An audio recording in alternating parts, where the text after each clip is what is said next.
ام امنتم ان یعیدکم فیہ تارۃ اخری، تو کیا تمہیں اس کا ڈر نہیں رہا کہ پھر کبھی دوبارہ اللہ تمہیں لے جائے اسی سمندر میں، فیرسل علیکم قاصفا من الریح، اور پھر ایک زوردار جھکڑ تمہارے اوپر چھوڑ دے، فیغرقکم بما کفرتم، تمہیں غرق کر دے تمہارے کفر کی پاداش میں، ثم لا تجدوا لکم علینا تبیعا، پھر تم ہمارا کوئی نہیں پاؤ گے کہ جو ہمارا تعاقب کر سکے، ہم سے باز پرس کر سکے کہ وہ فلاں لوگوں کے ساتھ یہ معاملہ کیوں کر دیا گیا۔ وَلَقَدْ كَرَّمْنَا بَنِي آدَمَ وَحَمَلْنَاهُمْ فِي الْبَرِّ وَالْبَحْرِ، یہ آیت بھی انسان کی، جیسا کہ میں نے بار عرض کیا ہے، جو بھی کریشن ہے اللہ کا، اس کا کلائمیکس انسان ہے۔ گویا کہ یہ سارا سلسلہ جو ہے تنزلات، اللہ کا حرف کن، اور کن سے وہ خلق نور، اس نور سے وہ تخلیق ارواح انسانیہ اور ملائکہ، پھر ایکسپلوژن، دی بگ بینگ، اور اس سے وہ حرارت اور وہ آتشی کرے، اور اس دور میں جنات کی جو تخلیق ہوئی، اور پھر اس کے بعد ان کا ٹھنڈا ہونا، اور پھر یہ بارش کا برسنا، اور بارش اور زمین، پانی اور زمین کے اب یہاں سے جو حیات ارضی ہے اس کا آغاز ہونا، ہر دو عالم خاک شد تا بست نقش آدمی، اے بہار نیستی از قدر خود ہوشیار باش، وَلَقَدْ كَرَّمْنَا بَنِي آدَمَ، اور ہم نے بڑی تکریم کی ہے، عزت کی ہے آدم کے نسل کی، وَحَمَلْنَاهُمْ فِي الْبَرِّ وَالْبَحْرِ، اور ہم اٹھائے پھرتے ہیں اس کو، گویا کہ جیسے کہ گود میں کوئی لے کر چل رہا ہو، ہم، ظاہر بات ہے نظام قدرت ہے اللہ کا ہے، ہم اسے اٹھائے پھرتے ہیں، حَمَلْنَاهُمْ فِي الْبَرِّ وَالْبَحْرِ، بر میں بھی اور بحر میں بھی، وَرَزَقْنَاهُمْ مِنَ الطَّيِّبَاتِ، اور ہم انہیں پاکیزہ رزق دیتے ہیں، عمدہ چیزوں کا، وَفَضَّلْنَاهُمْ عَلَىٰ كَثِيرٍ مِّمَّنْ خَلَقْنَا تَفْضِيلًا، اور فضیلت دی ہے ہم نے انہیں اپنی بہت سی مخلوقات کے اوپر، بہت بڑی فضیلت دی ہے۔ یوم ندعو کل اناس بامامہم، اب تصور کرو جن کے رتبے ہیں سوا، ان کے سوا مشکل ہے، جب یہ مقام دیا گیا ہے تو محاسبہ بھی ہوگا، حساب کتاب بھی ہوگا، جواب دہی بھی ہوگی، حیوانات سے کوئی جواب دہی نہیں ہے۔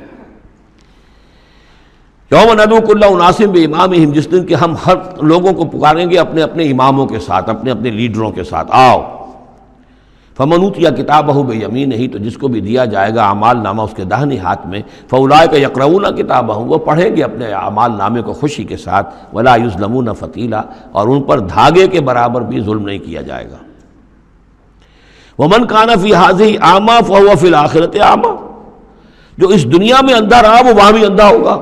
جس نے یہاں آیات الہی کو دیکھا ہی نہیں، حیوانوں کا سا دیکھنا دیکھا، انسانوں کا سا دیکھنا نہیں دیکھا، دیدن دیگر آموز سنیدن دیگر آموز کی نوبت نہیں آئی۔ جو یہاں اندھے رہے تو آخرت میں بھی اندھے ہوں گے، بلکہ اس سے بھی زیادہ اضل سبیلا، بھٹکے ہوئے ہوں گے۔ وَإِن كَادُوا، یہ بہت اہم مضمون آیا ہے جو اس سے پہلے سورہ یونس میں آیا تھا، اب یہاں آیا ہے۔ وَإِن كَادُوا لَيَفْتِنُونَكَ عَنِ الَّذِي أَوْحَيْنَا إِلَيْكَ لِتَفْتَرِيَ عَلَيْنَا غَيْرَهُ، اور اے نبی یہ لوگ تو تلے ہوئے ہیں اس بات پر کہ آپ کو بچلا دیں، فتنے میں ڈال دیں اس چیز کے بارے میں جو ہم نے آپ کی طرف وحی کی ہے، تاکہ آپ کوئی اور شے گھڑ کر ہماری طرف، اس قرآن کے سوا کوئی شے گھڑ کر ہماری طرف منسوب کر دیں۔ سورہ یونس میں آیا تھا کہ انہوں نے کہا ایت بقرآن غیر ھذا او بدلہ، اے نبی اے محمد یہ قرآن بہت ریجڈ ہے، ان کمپرومائزنگ ہے، اس کو تو ہم قبول نہیں کر سکتے، ناٹ ایکسیپٹیبل۔ ہاں کچھ اس میں ترمیم کرو، کچھ کو بدل دو، کچھ نرمی کرو، کچھ ہماری بات مانو، کچھ اپنی بنواؤ، وہی دباؤ۔ اور آپ اندازہ کر لیجئے جو میں آپ کو واقعہ سنا چکا ہوں کہ کس طریقے سے عوام کے اوپر ان لیڈروں نے اپنا اثر قائم کر لیا تھا۔ وہ لوگ سمجھتے تھے کہ ٹھیک تو کہہ رہے ہیں، یہ بھائی رسالت کا دعویٰ کر رہے ہیں تو معجزہ دکھائیں، ادھر یہ ہے کہ اللہ تعالیٰ کا فیصلہ یہ کہ معجزہ نہیں دکھائیں گے۔ ان کان کبر علیک اعراضهم فان استطعت ان تبتغی نفقا فی الارض او سلما فی السماء فتاتیہم بآیۃ، اگر آپ کے اندر طاقت ہے تو لے آئیے کہیں سے معجزہ، کوئی آسمان پہ سیڑھی لگائیں یا زمین میں سرنگ لگا لیں، لے آئیے اس معجزہ، ہم تو نہیں دکھائیں گے۔ تو کس قدر دباؤ تھا حضور پر صلی اللہ علیہ وسلم۔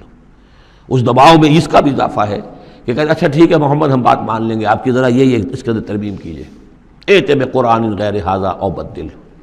وہی بات یہاں ہے۔ وَإِن كَادُوا لَيَفْتِنُونَكَ عَنِ الَّذِي أَوْحَيْنَا إِلَيْكَ لِتَفْتَرِيَ عَلَيْنَا غَيْرَهُ، یہ تلے ہوئے ہیں کہ آپ کو بچلا دیں گے اس چیز سے اور منحرف کر دیں گے کہ جو ہم نے آپ کی طرف وحی کی ہے، تاکہ کچھ اور چیز گھڑ کر آپ ہماری طرف منسوب کر دیں۔ وَإِذًا لَاتَّخَذُوكَ خَلِيلًا، اور پھر یہ آپ کو اپنا دوست بنا لیں گے۔ دوست کیا، وہ تو بادشاہ بنانے کو تیار تھے، ہم آپ کو بادشاہ ماننے کو تیار ہیں۔ وَلَوْلَا أَن ثَبَّتْنَاكَ، بہت اہم آیت ہے یہ، اور اگر ہم نے ہی نہ آپ کے پاؤں جما دیے ہوتے۔ دیکھیے محمد الرسول اللہ کی بات ہو رہی ہے، آسان نہیں ہے، دباؤ، اس پورے پریشرز جو چاروں طرف سے پڑ رہے تھے۔ اللہ فرماتے ہیں وَلَوْلَا أَن ثَبَّتْنَاكَ، اگر ہم نے آپ کے قدم نہ جما دیے ہوتے، لَقَدْ كِدتَّ تَرْكَنُ إِلَيْهِمْ شَيْئًا قَلِيلًا، تو عین ممکن تھا کہ آپ کچھ نہ کچھ ان کی طرف مائل ہو ہی جاتے، جھک ہی جاتے، دباؤ اتنا شدید تھا۔ لولا ان ثبتناک، بالکل ویسے ہی ہے جیسے کہ حضرت یوسف کے بارے میں فرمایا وَلَقَدْ هَمَّتْ بِهِ وَهَمَّ بِهَا لَوْلَا أَن رَأَىٰ بُرْهَانَ رَبِّهِ، اس عزیز کی بیوی نے تو قصد کیا ہی تھا، یوسف بھی کرتا، اگر اللہ کی ایک برہان نہ دیکھ لیتا، اس کا امکان موجود تھا کہ بنائے تب بشری، وہی معاملہ یہاں وَلَوْلَا أَن ثَبَّتْنَاكَ، اگر ہم نے آپ کے پاؤں نہ جما دیے ہوتے، آپ کے دل کو جما نہ دیا ہوتا، آپ کو ثبات عطا نہ کر دیا ہوتا، لَقَدْ كِدتَّ، آپ تو قریب ہو گئے تھے، تَرْكَنُ إِلَيْهِمْ کہ کچھ شَيْئًا قَلِيلًا ان کی طرف جھک جائیں۔ اِذًا لَأَذَقْنَاكَ ضِعْفَ الْحَيَاةِ وَضِعْفَ الْمَمَاتِ، اگر ایسا ہو جاتا تو ہم آپ کو دگنی سزا دیتے دنیا کی اور دگنی سزا دیتے آخرت کی۔ الرب رب وإن تنزل والعبد عبد وإن ترقى ثم لا تجد لك علينا نصيرا، پھر نہ پاتے آپ اپنے لیے ہمارے مقابلے میں کوئی مددگار، آپ کو چھڑانے والا کوئی نہ ہوتا۔ میں ترجمہ وہی کر رہا ہوں کہ جو قرآن کے الفاظ ہیں، لیکن مفہوم سمجھ لیجئے، یہ سختی اصل میں حضور کی طرف نہیں ہے، بظاہر خطاب حضور کی طرف ہے، عتاب جو ہے خطاب حضور کی طرف، عتاب ہو رہا ہے ان پر جو دباؤ ڈال رہے ہیں کہ بدبختو، ہمارے نبی کے لیے یہ بالکل ممکن نہیں ہے، یہ ہرگز نہیں کریں گے۔ وَإِن كَادُوا لَيَسْتَفِزُّونَكَ مِنَ الْأَرْضِ لِيُخْرِجُوكَ مِنْهَا، اور یہ تلے ہوئے ہیں اس بات پر کہ آپ کے قدم اکھاڑ دیں اس سرزمین سے، مکے سے، تاکہ یہاں سے نکال باہر کریں آپ کو، لِيُخْرِجُوكَ مِنْهَا، یہ گویا کہ بالکل آخری وقت ہے اب مکی دور کا کہ جس میں کہ وہ کشاکش انتہا کو پہنچ چکی تھی۔ وَإِذًا لَا يَلْبَسُونَ خِلَافَكَ إِلَّا قَلِيلًا، لیکن ساتھ ہی پیشن گوئی بھی ہے کہ ٹھیک ہے، یہ تو نہیں کہا کہ یہ آپ کو نکال نہیں پائیں گے، اس کی نفی نہیں کی، لیکن یہ کہ پھر یہ بھی یہاں پر زیادہ دیر رہ نہیں سکیں گے، یعنی یہ کہ چند سال کی بات ہی ہے نا، 8 سال کے بعد، بلکہ بڑے بڑے سردار تو ان کے جو ہیں 2 سال کے بعد ہی وہ بدر کے اندر جا کر کھیت رہے، ابو جہل کہاں رہا، عقبہ ابن ابی معیط کہاں رہا، سب ختم، بڑے بڑے سب کے سب سردار جو تھے جو غادری سب ختم ہو گئے۔ وَإِن كَادُوا لَيَسْتَفِزُّونَكَ مِنَ الْأَرْضِ، جیسے وہ پاؤں ڈگمگاتے ہیں، لڑکھڑاتے ہیں مرغی کے نوزائیدہ، اس بکری کے نوزائیدہ بچے کے، یہ چاہتے ہیں کہ آپ کے قدموں کو یہاں سے ہلا دیں، لَا يَسْتَفِزُّونَكَ مِنَ الْأَرْضِ لِيُخْرِجُوكَ مِنْهَا، تاکہ وہ یہاں سے نکال دیں آپ کو۔ وَإِذًا لَا يَلْبَسُونَ خِلَافَكَ إِلَّا قَلِيلًا، اس صورت میں خود یہ بھی پھر یہاں پر زیادہ دیر نہیں رہ سکیں گے سوائے تھوڑا سا عرصہ۔ سنت من قد ارسلنا قبلک من رسلنا، اور یہ طریقہ رہا ہے، ہم نے آپ سے پہلے جتنے رسولوں کو بھیجا ان کے باب میں ہمارا یہی قانون رہا ہے کہ نبی جب ہجرت کر جاتا ہے تو پھر گویا کہ امان اٹھ جاتی ہے، پھر اس قوم کے اوپر عذاب آتا ہے۔ ولا تجد لسنتنا تحویلا، اور آپ ہماری اس سنت اور قانون اور قاعدے میں اور ضابطے میں کوئی تبدیلی نہیں پائیں گے۔ اقم الصلاۃ لدلوک الشمس الی غسق اللیل وقرآن الفجر، نماز کو قائم رکھیے سورج کے ذرا ڈھلنے سے لے کر رات کے تاریک ہو جانے تک۔ یہ اصل میں 5 وقتہ نماز کا اب نظام یہاں آ رہا ہے، اس طریقے سے نہیں دیا گیا لیکن اب نظام بتا دیا گیا ہے۔ وہ تو حضرت جبرائیل نے بتایا، وہ معاملہ بالکل دوسرا ہے، لیکن یہ کہ سورج ڈھلتا ہے، جیسے نصف النہار ہے، اس سے ذرا سورج جو ہے مغرب کی طرف گیا، ظہر، تھوڑی دیر بعد عصر، تھوڑی دیر بعد مغرب، پھر رات تاریک ہو گئی، عشاء، 4 نمازیں ہیں۔ اور سردیوں کے موسم میں تو لگتا ہے کہ پے بپے تابڑ توڑ آ رہی ہے، جو نماز مسجد میں پڑھتے ہیں تو گئے اور آئے اور گئے اور آئے،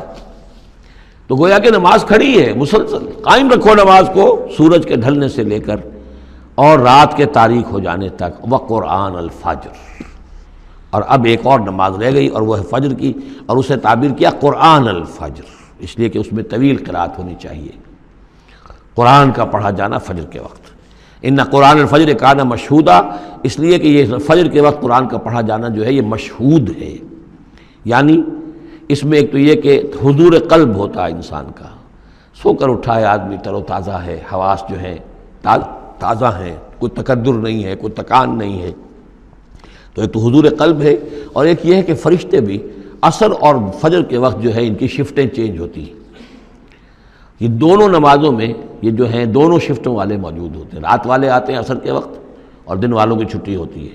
اور فجر میں یہ ہے کہ رات والوں کی چھٹی ہونے والی ہے اور دن والے آ کر چارج لیتے ہیں، تو فرشتوں کی حاضری کا وقت ہے۔ وَمِنَ اللَّيْلِ فَتَہَجَّدْ بِهِ، اور نماز کے ایک حصے میں سے آپ جاگیے اس قرآن کے ساتھ۔ بہی کو یہاں نوٹ کیجئے، جیسے سورہ انعام میں نے بار بار نوٹ کرایا تھا، انذر بہی ذکر بہی، تبشیر ہو اس قرآن کے ذریعے سے، تذکیر اس قرآن کے ذریعے سے، انذار اس قرآن کے ذریعے سے۔ تو تہجد جو ہے جاگنا، قرآن کے ساتھ جاگنا ہے۔ اب ہمارے ہاں چونکہ قرآن لوگوں کو یاد نہیں ہوتا، تو جو پڑھتے بھی ہیں تہجد وہ تو 8 رکعتیں جیسے تیسے جو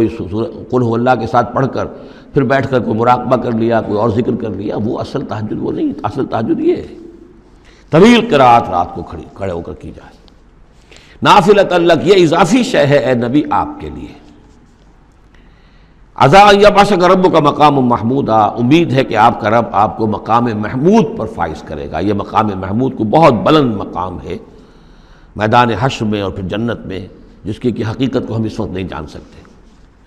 وَقُلْ رَبِّ أَدْخِلْنِي مُدْخَلَ صِدْقٍ وَأَخْرِجْنِي مُخْرَجَ صِدْقٍ۔ اب یہ ہجرت کا حکم ہے جو حضور کو دیا جا رہا ہے، یعنی جب آیا ہے حکم، اجازت آئی ہے، تو ساتھ ہی یہ دعا بھی تلقین کر دی گئی، اور یہ کہیے اے رب میرے مجھے داخل فرما جہاں تو نے مجھے داخل کرنا ہے، یعنی یثرب میں، مدینہ منورہ میں، اس وقت تک اس کا نام یثرب تھا۔ تو میرا داخلہ جو ہے سچا داخلہ ہو، عزت کے ساتھ داخلہ ہو، اعزاز کے ساتھ داخلہ ہو، مبوع صدق جیسے سورہ یونس میں آیا تھا، وَأَخْرِجْنِي مُخْرَجَ صِدْقٍ، اور یہاں مکے سے مجھے نکال، تو یہاں سے نکال باعزت طریقے پر، وَاجْعَلْ لِي مِن لَّدُنْكَ سُلْطَانًا نَصِيرًا، اور اب پھر آپ اپنے خزانہ فیض اور فضل سے مجھے سند عطا کیجئے، اختیار عطا کیجئے، حکومت کی طاقت عطا کیجئے۔ یعنی اب جو نیا دور آ رہا تھا، جو آپ جا رہے تھے مدینہ منورہ، تو اصل میں گویا کہ آپ کا استقبال تو وہاں ایسے ہونے والا تھا جیسے بادشاہ کا استقبال ہوتا۔ جاتے ہی وہاں آپ کو وہ حیثیت حاصل ہو گئی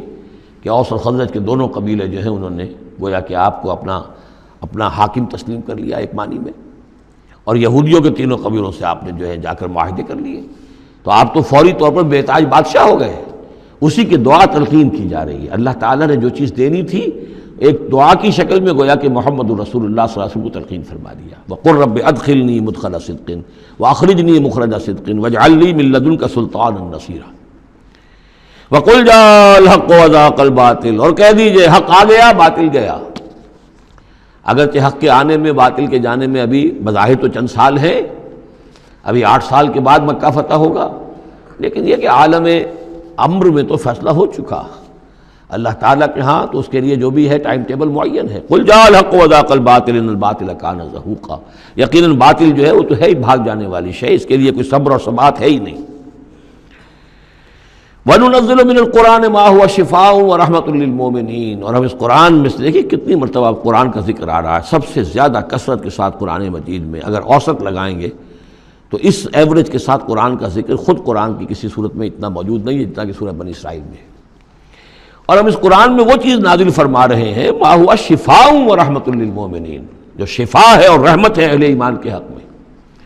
سورہ یونس کی 2 آیتیں پھر ذہن میں لے آئیے، یا ایھا الناس قد جاءتکم موعظۃ من ربکم وشفاء لما فی الصدور وہدی ورحمۃ للمؤمنین۔ وہی بات یہاں ہے، یہ شفا ہے، سینے کے روگ، کفر، شرک، تکبر، حسد، حب مال، حب جاہ، حب اولاد، حب دنیا، یہ تمام محبتیں جو ہیں ان کی جڑ کاٹ دینے والی شے۔ ننزل من القرآن ما هو شفاء ورحمۃ للمؤمنین ولا یزید الظالمین الا خسارا، لیکن یہ ظالموں کو نہیں اضافہ کرتا ظالموں کے لیے مگر خسارے کا۔ یضل بہ کثیرا ویہدی بہ کثیرا۔ وَإِذَا أَنْعَمْنَا عَلَى الْإِنسَانِ أَعْرَضَ وَنَأَىٰ بِجَانِبِهِ، اور جب ہم انسان کے اوپر اپنی نعمتوں کی بارش کرتے ہیں تو اب وہ اکڑنے لگتا ہے، اعراض کر جاتا ہے، ہمیں بھول جاتا ہے اور ایک طرف کو کرنی کترا جاتا ہے۔ وَإِذَا مَسَّهُ الشَّرُّ كَانَ يَئُوسًا، جب کوئی تکلیف آ پڑتی ہے تو مایوس ہو کر رہ جاتا ہے، ہمت ٹوٹ جاتی ہے۔ قُلْ كُلٌّ يَعْمَلُ عَلَىٰ شَاكِلَتِهِ، اے نبی کہہ دیجئے ہر شخص اپنے شاکلہ کے مطابق عمل کر رہا ہے۔ یہ شاکلہ کیا ہے؟ اس سے پہلے میں شاید بیان کر چکا ہوں، لا یکلف اللہ نفسا الا وسعہا کے ذیل میں، کہ اللہ تعالیٰ نے ہر انسان کی ایک شخصیت کے کچھ حدود ہیں جو معین کی ہوئی ہیں، ان حدود سے وہ تجاوز نہیں کر سکتا، اس کا سارا امتحان انہی حدود کے اندر ہے۔ جو جینز مجھے ملے ہیں، جو جینز آپ کو ملے ہیں، ظاہر بات ہے میرا چوائس نہیں ہے، they are given for me, آپ کے لیے بھی گیون ہے۔ ان میں کیا صلاحیتیں ہیں، کون سی چیز زیادہ ہے کون سی کم ہے، اللہ جانتا۔ پھر یہ کہ جس ماحول میں مجھے پیدا کیا، جس میں آپ کو پیدا کیا، جو حالات میرے تھے جو آپ کے تھے وہ بھی اللہ تعالیٰ کی طرف سے دیے ہوئے تھے۔ ان دونوں چیزوں سے جو شے وجود میں آتی ہے وہ شاکلہ ہے، وہ پیٹرن ہے۔ جیسے کہ آپ کو کوئی دھات جس سے کوئی شے ڈھال کر بنانی ہے تو پہلے اس کا سانچہ بناتے ہیں، اس سانچے میں پھر اس دھات کو اس کو میلٹ کر کے جب اس کو پگھلا کر ڈالتے ہیں تو اسی کی شکل اختیار کر لیتی ہے۔ تو یہ پیٹرن ہے۔ اب اس کے اندر آدمی نیکی کے لیے، بدی کے لیے، جو بھی کرتا ہے، بھلائی کے لیے، اچھائی، اس پیٹرن کے اندر اندر کرے گا، اس سے آگے نہیں جا سکتا، جس کو آپ انگریزی میں کہتے ہیں one can not outgrow his skin. کتنا ہی آپ پھیل جائیں، موٹے ہو جائیں، وہ کھال اور پھیل جائے گی، کھال سے باہر تو نہیں نکل سکیں گے، کتنے ہی آپ فرما ہو جائیں۔ تو یہ شاکلہ ہے، اس شاکلہ کے اندر اندر آپ کو کام کرنا ہے۔ اللہ جانتا ہے کہ اس نے شاکلہ کون سا دیا تھا آپ کو، اس کے حساب سے، اس کی مناسبت سے حساب لے گا آپ سے۔ لا یکلف اللہ نفسا الا وسعها فربکم اعلم بمن هو اہدی سبیلا۔ اسی کو حضور نے بیان فرمایا کہ الناس کالمعادن، معدنیات کی طرح ہے کہ سونے کی اور ہے اور چاندی کی اور ہے۔ تو تیرا رب خوب جانتا ہے کہ کون ہے وہ کہ جو زیادہ ہدایت پر ہے، راستے پر، راستے کے اعتبار سے۔ وَيَسْأَلُونَكَ عَنِ الرُّوحِ، یہ ان 3 سوالوں میں سے ایک تھا کہ جو پوچھے گئے تھے حضور سے امتحاناً۔ جیسے پہلے ایک سوال کیا گیا تھا کہ یہ بنی اسرائیل مصر کیسے پہنچ گئے، کیا ماجرا تھا ان کے پہنچنے کا، ایسے یہ 3 سوال ایک مرتبہ انہوں نے پوچھوائے تھے یہودیوں نے، یہود کے علماء نے۔ یہ محمد نبوت کا دعویٰ کر رہے ہیں تو آپ لوگ پوچھئے ان سے ذرا، پہلی بات تو یہ پوچھئے کہ روح کی کیا حقیقت ہے، دوسرے یہ ذوالقرنین کون تھے، ان کے کیا حالات تھے، تیسرے اصحاب کہف کون تھے۔ تو اصحاب کہف اور ذوالقرنین کے سوالوں کا جواب سورہ کہف میں ہے جو اگلی سورت ہے۔ روح کے بارے میں یہاں مختصر جواب دیا جا رہا ہے۔ یسألونک عن الروح، یہ آپ سے روح کے بارے میں پوچھ رہے، قل الروح من امر ربی وما اوتیتم من العلم الا قلیلا، یہ تیرے رب، آپ کے رب کے امر میں سے ہے، یہ عالم امر کی شے ہے، اور نہیں دیا گیا تمہیں علم میں سے مگر تھوڑا سا۔ عالم امر کا علم تم حاصل نہیں کر سکتے، تمہارے لیے سارا علم جو ہے وہ عالم خلق کا علم ہے۔ تمہاری یہ ساری جو ان السمع والبصر والفؤاد، اس کی رسائی جو ہے وہ عالم خلق تک ہوگی، اس سے آگے نہیں۔ عالم امر کی باتیں جو ہیں ان میں عالم غیب ہے، وہ تمہارے لیے، اس پر تمہیں ایمان بالغیب لانا ہوگا۔ الذین یؤمنون بالغیب ویقیمون الصلاۃ ومما رزقناہم ینفقون۔ ہاں یہ جان لو کہ یہ اس عالم خلق کی شے نہیں ہے، یہ روح جو ہے کچھ اور شے، کہیں اور سے آئی ہے، یہ عالم امر کی شے ہے۔ عالم امر جیسا کہ میں نے عرض کیا، یا فرشتے عالم امر سے متعلق ہیں، یا ارواح انسانیہ، یا ان کی کمیونیکیشن جو ہوتی ہے، فرشتہ جب بات کرتا ہے تو وہ روح جس کو ہم کہتے ہیں وحی، وہ بھی روح ہے۔ تو یہ 3 چیزیں ہیں کہ جن کا تعلق عالم امر سے ہے، اور روح انسانی بھی انہیں میں شامل ہے۔ بارک اللہ لی و لکم فی القرآن العظیم ونفعنی وإیاکم بالآیات والذکر الحکیم۔